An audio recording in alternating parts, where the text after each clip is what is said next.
Marie and Max, réalisé par Adam Elliott en 2009, le film nous raconte l'histoire de la rencontre entre Marie et Max. Marie, une jeune Australienne qui grandit dans une famille difficile, mais surtout n'a pas d'amis. Jusqu'au jour où elle déchire une page d'un annuaire américain et envoie une lettre à un certain Max, un New-Yorkais obèse de 44 ans. S'ensuit une correspondance entre les deux personnages. Et on va se demander pourquoi l'utilisation des lettres sont si importantes dans ce film. Bienvenue dans le 3e épisode de Movie Site.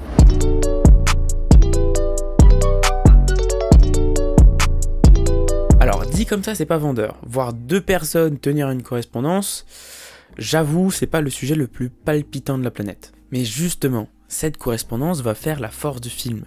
Avant de vous expliquer pourquoi ces lettres sont importantes, je vais vous parler de la relation entre ces deux personnages. À la base, ce sont deux inconnus. Et pourtant, beaucoup de choses les rassemblent. Les deux n'ont pas d'amis. Ce sont des personnes très solitaires, mais surtout, ce sont des marginaux. Max a le syndrome d'Asperger, et donc a une très grosse difficulté pour entretenir des relations humaines. Et Marie a un énorme manque de confiance en elle, de par son enfance et sa tache caca sur le front.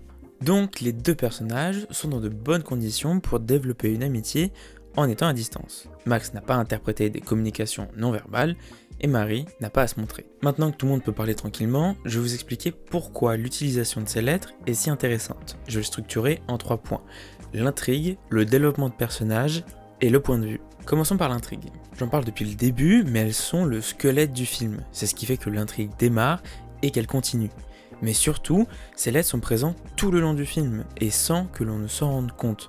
Car on est lancé dans une histoire où on nous montre des personnages assez particuliers et on est presque dans le même état qu'eux. À quand la nouvelle lettre ? Et ils ont raison d'être impatients car elles vont avoir un impact considérable sur eux dans leur développement. Elles vont faire évoluer nos personnages. Chaque lettre va avoir un impact direct sur eux, bon comme mauvais. Et moi je parle d'une évolution propre, quelque chose d'intime, quelque chose qu'ils ont toujours voulu mais que sans cet échange ils n'ont jamais pu avoir. Par exemple, on comprend au début que Max a des soucis mentaux, que son psychologue lui dit simplement qu'il n'a pas un esprit sain. Mais un jour, en recevant une des lettres de Marie, lui posant la question « Est-ce que t'as déjà fait Hakuna Matata Boum Boum avec une femme ?», va enclencher une crise chez Max, le faisant aller en hôpital psychiatrique pour s'en remettre. Et c'est là-bas qu'ils vont lui diagnostiquer le syndrome d'Asperger. Et à partir de ce moment-là, Max va mieux se comprendre. Il saura dorénavant qu'il n'est pas bizarre, juste qu'il a ce petit truc en plus qu'il ne déteste pas, car il aime ce qu'il est. C'est grâce à la lettre de Marie que Max a réussi à trouver la paix avec lui-même, avec qui il est. Le message du film, c'est l'importance d'avoir des amis. Ça paraît tout con, mais il est extrêmement difficile d'évoluer uniquement que par soi-même. On a besoin du regard des autres pour progresser. C'est tout le principe de point de vue. Nous en avons tous un peu comme un jeu vidéo à la première personne, mais justement, personne ne peut avoir le même.